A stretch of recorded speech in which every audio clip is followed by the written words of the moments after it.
Bismillahirrahmanirrahim. Dear students, welcome to Shah Group Educational Channel. This is your biology class and I am your teacher Sarumer. Students, bio में chapter number 4 नाम है इसका sales and tissues. आज के lecture में इस chapter का जो टॉपिक हम डिस्कस कर रहे हैं वो है cell theory. So what is cell theory? Cell theory is a basic introduction about cell. Cell के बारे में एक छोटा सा तारुफ है जिसको हम कहते हैं सेल थ्योरी। इस थ्योरी को शेल्डन, शॉन और रुडोल्फ विर्चू ने बनाया था। बच्चों, इस चैप्टर के पहले लेक्चर में हमने जब सेल पढ़ा, सेल की हिस्ट्री पढ़ी, तो हमने देखा था कि शेल्डन एक बॉटनिस्ट था और उसने काफ़ी सारे प्लांट्स के सैंपल्स को स्टडी किया और एक हाइपोथेसिस बनाई कि जितने भी प्लांट्स होते हैं वो सारे सेल्स से बने हुए होते हैं। फिर एक साल बाद शॉन ने, जो कि एक ज़ूलॉजिस्ट था, उसने बहुत सारे एनिमल्स को, उनके मुख्तलिफ सैंपल्स को स्टडी किया और एक हाइपोथेसिस पेश की कि जितने भी एनिमल्स होते हैं वो भी सेल्स से बने हुए होते हैं। और फिर रुडोल्फ विर्चू ने आपसे कहा कि जी जितने भी नए सेल्स हमारी बॉडी में बनते हैं वो सारे पुराने सेल्स ही बनाते हैं। New cells are form from the pre existing cell. So बच्चों, इन्हीं तीनों की इन हाइपोथेसिस को मिला के, क्योंकि ये सही साबित हुई, तो आपने इन्हीं तीनों की हाइपोथेसिस को मिला के एक थ्योरी बना दी और उस थ्योरी को हम कहते हैं cell theory. So this are the points, this are the postulates of cell theory. Number 1, all living organisms are composed of cells. दुनिया के तमाम जानदार, चाहे वो प्लांट्स हो चाहे वो एनिमल्स हो, वो सेल से बने हुए होते हैं। बच्चों, ये बहुत इंपॉर्टेंट पॉइंट होता है बायो में, तमाम ऑर्गेनिजम्स का सेल से बना होना। यानी लिविंग ऑर्गेनिज्म की सबसे बेसिक, सबसे प्राइम कंडीशन जो है वो ये कि उनकी बॉडी में सेल्स होने चाहिए। आप फंगस को, प्लांट्स को, एल्गीज को, बैक्टीरिया को, एनिमल्स को, इन सब को लिविंग ऑर्गेनिज्म मानते हैं क्योंकि इन सब की बॉडी सेल्स से बनी हुई है। और बच्चों, इस दुनिया में एक और ऐसा ऑर्गेनिज्म क्या है, उसको एक और ऐसी चीज है जिस पर बायोलॉजिस्ट कंफ्यूज हैं कि वो लिविंग ऑर्गेनिज्म है या नहीं, वायरस। डू यू नो कि वायरस को हम बायोलॉजिस्ट लिविंग ऑर्गेनिज्म नहीं मानते। क्यों? क्योंकि वो इस पॉइंट पर पूरा नहीं उतरता। वायरस जो है उसकी बॉडी में सेल नहीं है। आपने चैप्टर नंबर 3 में पढ़ा था कि वायरस की बॉडी में सेल नहीं होता है। वायरस बहुत छोटा है, इलेक्ट्रॉन माइक्रोस्कोप से दिखता है और जब आप उसको इलेक्ट्रॉन माइक्रोस्कोप से देखेंगे तो उसमें आपको सेल नहीं मिलता। सो इसी बेस पर हम वायरस को लिविंग ऑर्गेनिज्म नहीं मानते। तो आप कह सकते हैं लिविंग ऑर्गेनिज्म की शर्त है सेल से बना होना। तो ये है जी पहला postulate, all living organisms are composed of cells. Cells, second postulate है, cells are the structural and functional unit of an organism. Cell एक ऑर्गेनिज्म का स्ट्रक्चरल और फंक्शनल यूनिट होता है। यानी हमारे जिस्म का, हमारी बॉडी का सबसे छोटा पार्ट, और हमारे बॉडी में जितने भी फंक्शंस होते हैं वो सारे फंक्शंस भी हमारे इसी यूनिट, इसी सेल्स के अंदर भी हो रहे होते हैं। So cells are the structural and functional unit of an organism. ये सेकेंड पोस्टुलेट है सेल थ्योरी का। थर्ड पोस्टुलेट है, new cells arise from pre existing cells. हमारी बॉडी में कोई नया सेल आएगा तो कैसे आएगा? पहले से मौजूद सेल में से आएगा। पहले से मौजूद जो हमारी बॉडी में सेल्स हैं वो ही नए सेल्स बनाते हैं, यानी पुराने सेल से नया सेल बनता है। आगे जाके आप पढ़ेंगे कि इस प्रोसेस को, पुराने सेल्स जो नए सेल्स बनाते हैं, इस प्रोसेस को हम सेल डिवीजन कहते हैं। और बच्चों, लास्ट पोस्टुलेट है, the cell contains heredity materials which is passed from generations to generations. Cells में हेरिडिटी मटेरियल्स होता है जो नस्ल दर नस्ल मुंतकिल होता है। बच्चों, आपने अभी सेल को स्टडी करना शुरू किया है। अभी आप सेल्स के ऑर्गेनल्स पढ़ेंगे। आप उसमें एक ऑर्गेनल पढ़ेंगे, न्यूक्लियस। न्यूक्लियस के अंदर होता है हमारा हेरिडिटी मटेरियल्स। हमारी बॉडी में बहुत सारे ऐसे कैरेक्टर्स होते हैं जो हमारी औलादों में जाते हैं। हमारा ब्लड ग्रुप हो गया, हमारी आंखों का कलर हो गया, हमारे बालों का कलर हो गया। आपने देखा है कि जो इंसान होता है उससे उसकी औलाद काफ़ी सिमिलर होती है, क्योंकि इंसान के जो हेरिडिटी कैरेक्टर्स हैं वो उसकी औलाद में चले जाते हैं। तो ये जो सेल्स होते हैं इनमें हमारे हेरिडिटी कैरेक्टर्स स्टोर होते हैं, सेल्स में हमारे हेरिडिटी कैरेक्टर्स मौजूद होते हैं, और जब हमसे हमारी औलाद पैदा होती है तो हमारे हेरिडिटी कैरेक्टर्स हमारी औलाद में मुंतकिल हो जाते हैं। अब ये हेरिडिटी कैरेक्टर्स हमारे सेल में किस शक्ल में स्टोर हैं, किस तरह ये एक जनरेशन से दूसरी जनरेशन में मुंतकिल होते हैं, ये एडवांस बायोलॉजी है। आहिस्ता आहिस्ता आप आगे जैसे बायोलॉजी में पढ़ते जाएंगे इस राज को भी आप जानते पाएंगे। So these are the four postulates of cell theory. All organisms are composed of cells. Cells are the structural and functional unit of an organism. New cells arise from pre-existing cells, and the cells contains hereditary materials which is passed from generation to generation. So ये तो बच्चा था cell theory. अब आते हैं next topic पे, types of cell. बच्चों इस लेक्चर को बहुत गौर से सुनिएगा क्योंकि ये सेल्स की जो टाइप है ये बहुत काम आती हैं आगे बायो में। बच्चों लिविंग ऑर्गेनिज्म में दो तरह का सेल होता है। We have two types of cell. एक कहलाता है यूकैरियोटिक सेल और दूसरा कहलाता है प्रोकैरियोटिक सेल। ये जो यूकैरियोटिक प्रोकैरियोटिक सेल्स है ये न्यूक्लियस के हिसाब से सेल जो है, मैंने आपको पहले भी पिछले लेक्चर्स में बताया हुआ है कि सेल के अंदर बहुत सारे ऑर्गेनल्स होते हैं, छोटे छोटे बहुत सारे ऑर्गेनल्स होते हैं। उनमें एक ऑर्गेनल होता है न्यूक्लियस। अगर न्यूक्लियस अच्छा वेल डेवलप है, नजर आ रहा है, विजिबल है, सेल के अंदर एक वेल डेवलप न्यूक्लियस मौजूद है, तो ऐसे सेल को हम यूकैरियोटिक सेल कहते हैं। और फिर कुछ ऐसे सेल्स होते हैं जिनके अंदर न्यूक्लियस आपको नजर नहीं आएगा, न्यूक्लियस साइटोप्लाज्म के साथ मिक्स हो जाता है, कोई ट्रू न्यूक्लियस नहीं होता, कोई विजिबल न्यूक्लियस नहीं होता। न्यूक्लियस के अंदर जितनी भी चीजें थी वो साइटोप्लाज्म के साथ मिक्स हो गई, तो न्यूक्लियस ही नजर नहीं आ रहा। सो ऐसे सेल्स जिनमें आपको न्यूक्लियस नजर ना आए उनको हम प्रोकैरियोटिक सेल्स कहते हैं। तो ये दो टाइप हैं, and this is the major difference between this two type of cells. Nucleus का और भी डिफरेंसेस हैं, यूकैरियोटिक प्रोकैरियोटिक सेल्स में और भी फर्क होता है, लेकिन जो असल डिफरेंस है वो है न्यूक्लियस का, कि क्या आपको न्यूक्लियस नजर आ रहा है या नहीं।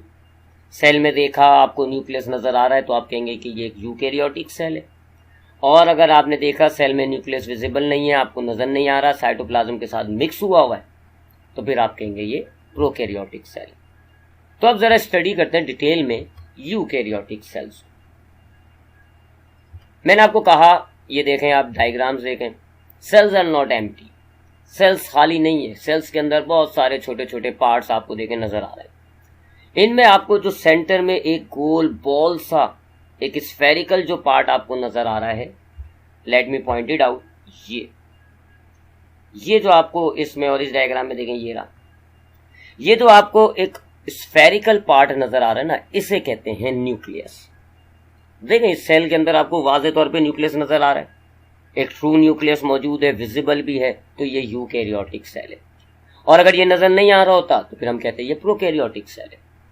सो ऐसा सेल जिसके अंदर एक स्फेरिकल न्यूक्लियस विजिबल हो, मौजूद हो, नजर आ रहा हो, उसको यूकैरियोटिक सेल्स कहते हैं। ये जो यू वर्ड है इसका मतलब होता है ट्रू, और कैरियोटिक का मतलब होता है न्यूक्लियस, यानी नाम से ही जाहिर हो रहा है eukaryotic true nucleus, true nucleus वाला सेल। सो ऐसा सेल जिसमें आपको एक स्फेरिकल न्यूक्लियस विजिबल हो, नजर आ रहा हो, उसको हम यूकैरियोटिक सेल्स कहते हैं।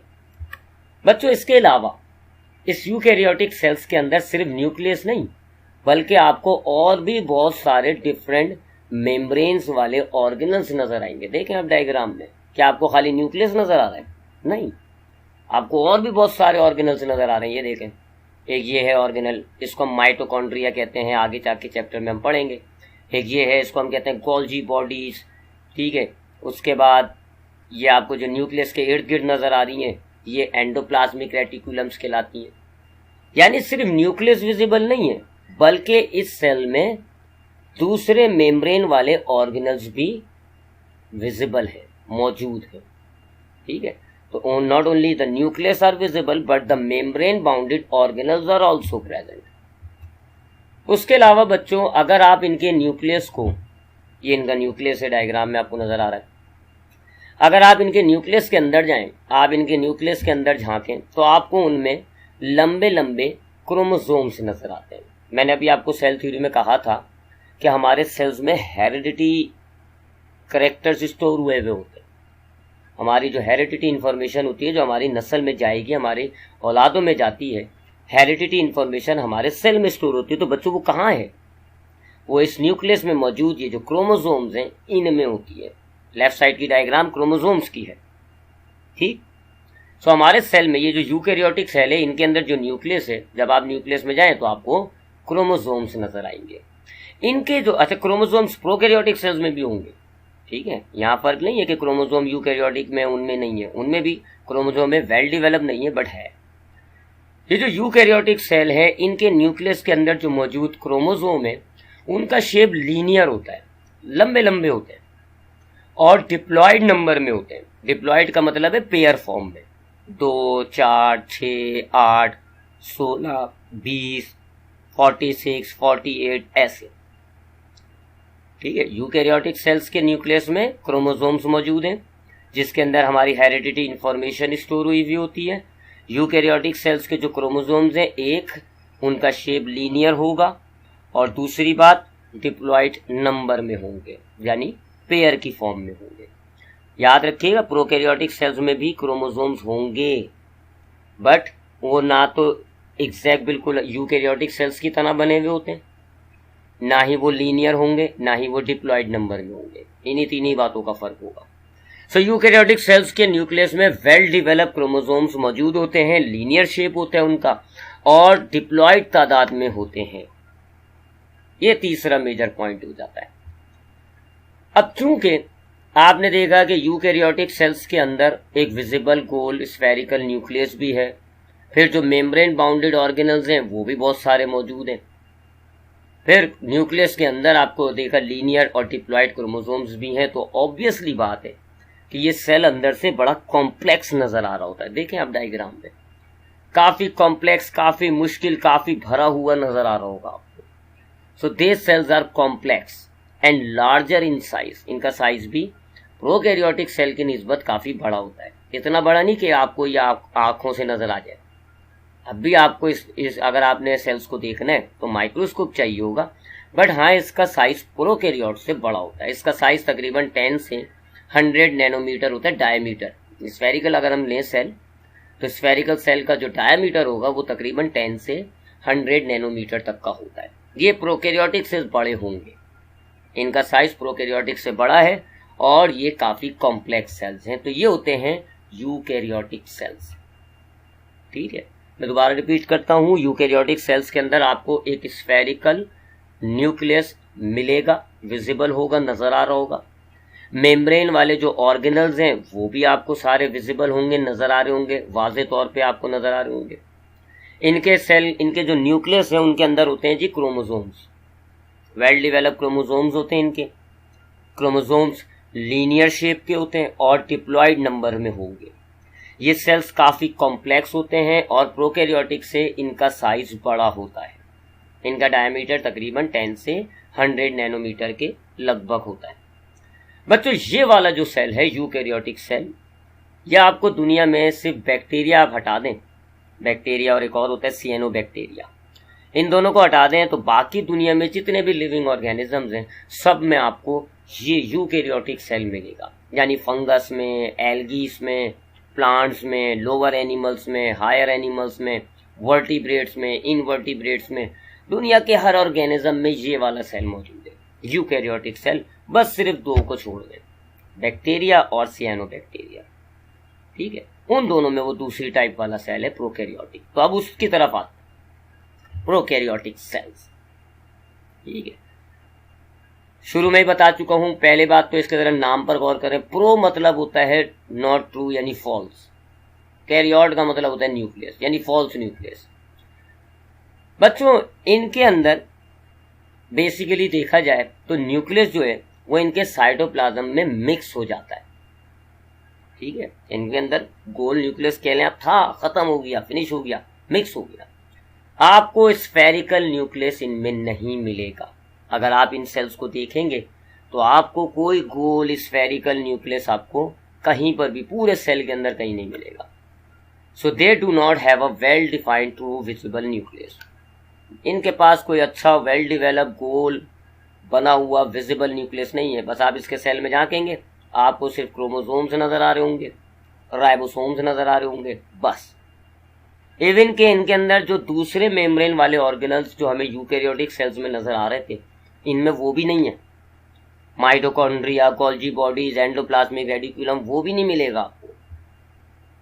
तो यूकैरियोटिक सेल में गोल spherical well developed nucleus ball की शक्ल में आपको नजर आ रहा था, इनमें वो न्यूक्लियस नहीं है। ये कहना गलत होगा कि न्यूक्लियस नहीं है, क्योंकि न्यूक्लियस जो है उसके अंदर क्रोमोसोम जो थे वो हैं। न्यूक्लियस साइटोप्लाज्म के साथ मिक्स हो गया तो गायब हो गया, नजर ही नहीं आ रहा, तो नॉट विजिबल कह लेते हैं। सो प्रोकैरियोटिक सेल्स में न्यूक्लियस विजिबल नहीं है ही नहीं, बना ही नहीं, विजिबल ही नहीं है। और जो दूसरे ऑर्गेनल्स हैं, मेम्ब्रेन वाले ऑर्गेनल्स जो होते हैं, वो भी नहीं है। इनके क्रोमोसोम्स की बात करें तो पहली बात है, इनके क्रोमोसोम्स यूकैरियोटिक सेल्स के जो क्रोमोसोम्स हैं उस तरह वेल डिवेलप नहीं है। यूकैरियोटिक क्रोमोसोम बड़ा वेल डिवेलप होता है, इनके क्रोमोसोम्स इतने ज्यादा वेल डिवेलप नहीं होते।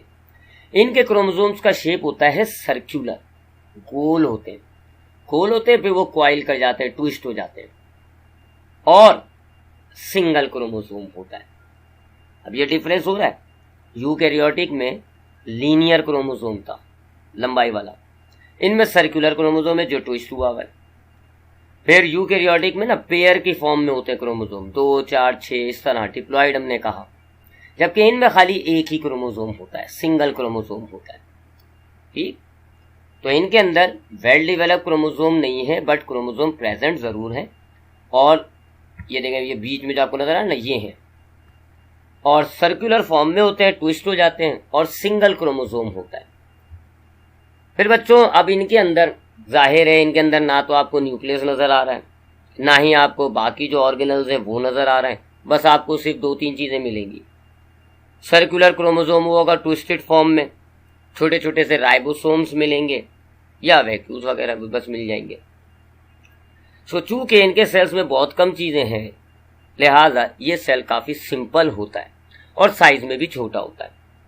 अब यूकैरियोटिक का मैंने आपको डायमीटर बताया 10 से तकरीबन 100 नैनोमीटर, इनका 0.5 से तकरीबन 10 नैनोमीटर होता है, काफी साइज छोटा है इनका। सो ये होते हैं जी हमारे पास 2 तरह के सेल, यूकैरियोटिक और प्रोकैरियोटिक। प्रोकैरियोटिक सेल आपको सिर्फ बैक्टीरिया और जो सियानोबैक्टीरिया हैं बस इनमें मिलता है, और ये दोनों यूनिसेलुलर हैं, यानी प्रोकैरियोटिक सेल यूनिसेलुलर में ही मिलेगा, किसी मल्टीसेलुलर में नहीं है। ये सिर्फ यूनिसेलुलर में, और यूनिसेलुलर में भी किस में, सिर्फ बैक्टीरिया और सियानोबैक्टीरिया में मौजूद होता है। सो ये था आज का lecture about cell theory and 2 type of cell, eukaryotic and prokaryotic. अब आते हैं बच्चों आज के लेक्चर के सेक्शन ए में पूछे जाने वाले एमसीक्यूज और उनके सॉल्यूशंस पर। The cell theory was proposed jointly by, cell theory को मिलकर किसने पेश किया था?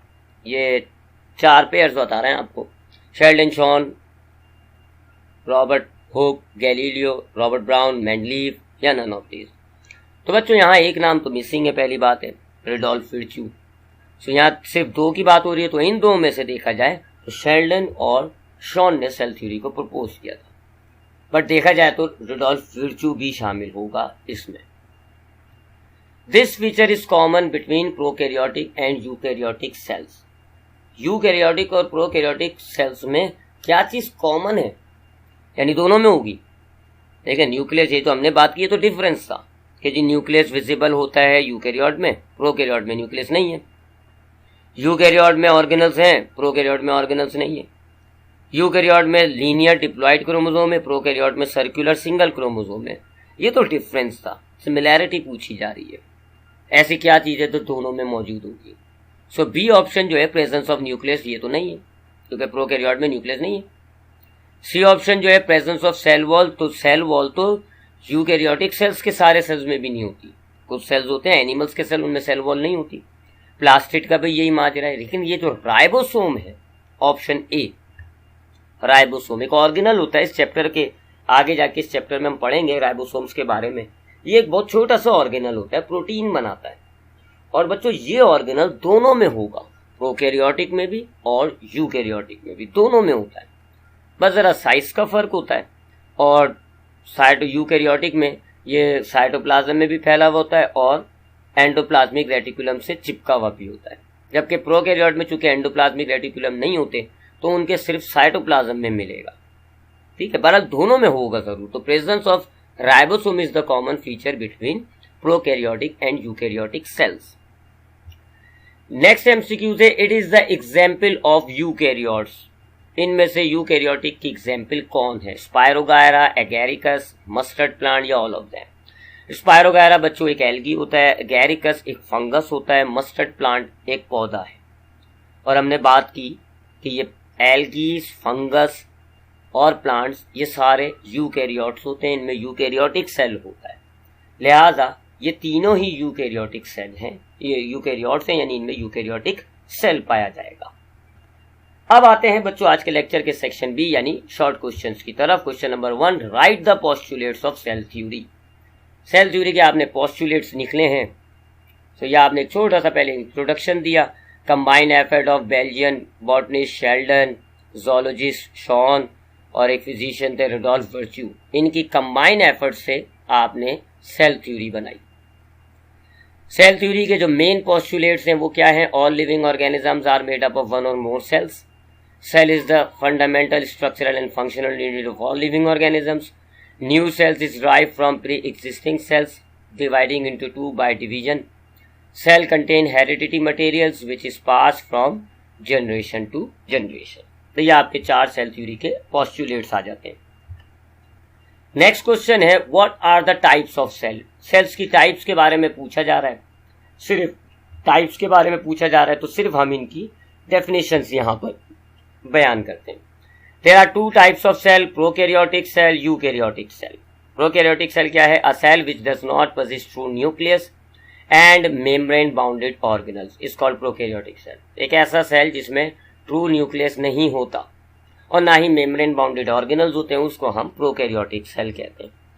और यूकैरियोटिक सेल में आपने लिखा a cell which possess a true nucleus and membrane bounded organelles is called a eukaryotic cell. और वो सेल जिसमें ट्रू न्यूक्लियस मौजूद होगा, मेम्ब्रेन बाउंडेड ऑर्गेनल्स भी मौजूद होंगे, उसको हम यूकैरियोटिक सेल्स कहते हैं। Question number 3, right the difference between prokaryotic and eukaryotic sales. यानी दोनों तरह के जो सेल्स हैं उन पर आपको डिफरेंसेस लिखने हैं। तो वही सारे डिफरेंसेस जो आज के लेक्चर में हमने डिस्कस किए। प्रोकैरियोटिक सेल एक कॉलम बनाया प्रोकैरियोटिक सेल का, अगला कॉलम बनाया यूकैरियोटिक सेल का। पहले हमने लिखा जी nuclear membrane is absent, therefore इनमें कोई विजिबल डिस्टिंक्ट न्यूक्लियस नहीं है, और इनमें डबल न्यूक्लियर मेम्ब्रेन मौजूद होती है जिसकी वजह से इनमें एक वेल डिफाइंड न्यूक्लियस होता है। इनमें मेम्ब्रेन बाउंडेड ऑर्गेनल्स नहीं होते। कुछ एग्जांपल्स हमने दे दी, mitochondria, endoplasmic reticulum, Golgi bodies. इनमें मेम्ब्रेन बाउंडेड ऑर्गेनल्स होते हैं। राइबोसोम्स का बताया कि इनके राइबोसोम्स देखें दोनों में है, दोनों में होगा, बस थोड़ा सा फर्क साइज का और कहाँ मौजूद है इस चीज का है। तो वही हमने यहाँ लिख दिया, राइबोसोम्स जो है स्मॉल साइज के और साइटोप्लाज्म में फैले हुए हैं, जबकि यहाँ पर राइबोसोम्स का साइज थोड़ा बड़ा होता है, या तो साइटोप्लाज्म में फैले हुए होंगे या एंडोप्लाज्मिक रेटिकुलम से चिपके हुए होते हैं। ठीक है जी। Nuclear plasm is absent, nuclear plasm is present. अब जब न्यूक्लियस बन जाता है तो उसके अंदर जितना भी जेल टाइप का पोर्शन है उसको हम न्यूक्लियर प्लाज्म कहते हैं। अब चूंकि यूकैरियोटिक सेल में न्यूक्लियस बन गया तो अंदर न्यूक्लियर प्लाज्म हुआ, प्रोकैरियोटिक सेल में न्यूक्लियस नहीं बना तो इसका जो न्यूक्लियर प्लाज्म था वो साइटोप्लाज्म के साथ मिक्स हो गया, तो न्यूक्लियर प्लाज्म एब्सेंट हो गया। इनमें सिंगल सर्कुलर क्रोमोसोम होता है, इनमें लीनियर डिप्लॉयड क्रोमोसोम्स होते हैं। इनके जो रिस्पायरेटरी एंजाइम्स होते हैं वो इनर सरफेस जो होती है ना सेल मेम्ब्रेन, देखें रिस्पायरेटरी एंजाइम्स जो होते हैं वो इस ऑर्गेनल में होते हैं, माइटोकॉन्ड्रिया में। अब चूंकि यूकैरियोटिक सेल में माइटोकॉन्ड्रिया मौजूद है तो इसलिए इनके रिस्पायरेटरी एंजाइम्स माइटोकॉन्ड्रिया में होंगे, जबकि प्रोकैरियोटिक सेल में माइटोकॉन्ड्रिया नहीं है। देखें ये लिखा ना आपने, मेम्ब्रेन बाउंडेड ऑर्गेनल्स नहीं होते, और देखें मेम्ब्रेन बाउंडेड ऑर्गेनल में माइटोकॉन्ड्रिया भी आता है। सो प्रोकैरियोट में ना माइटोकॉन्ड्रिया नहीं है, तो आप जो रिस्पायरेटरी एंजाइम्स है जिसकी मदद से ये फूड तोड़ेंगे, एनर्जी निकालेंगे, वो तो चाहिए। सो इनके जो रिस्पायरेटरी एंजाइम्स हैं वो सेल मेम्ब्रेन की अंदर की सरफेस पर चिपके हुए होते हैं। ठीक है, inner surface of cell membrane में मौजूद होते हैं। This cells are simple smaller in size, ये इनका आपने साइज लिख दिया। ये कॉम्प्लेक्स सेल्स हैं, लार्जर साइज हैं, या आपने इनका साइज लिख दिया। आखिर में आपने एग्जाम्पल दी थी। बैक्टीरिया सियानोबैक्टीरिया प्रोकैरियोटिक सेल्स वाले हैं, फंजाई प्लांट्स एनिमल्स और एल्गीज यूकैरियोटिक सेल्स हैं। सो ये था बच्चों आज का lecture about the cell theory and the 2 types of cells. इंशाल्लाह नेक्स्ट क्लास में मुलाकात होगी। ख्याल रखिएगा अपना, अल्लाह हाफिज़।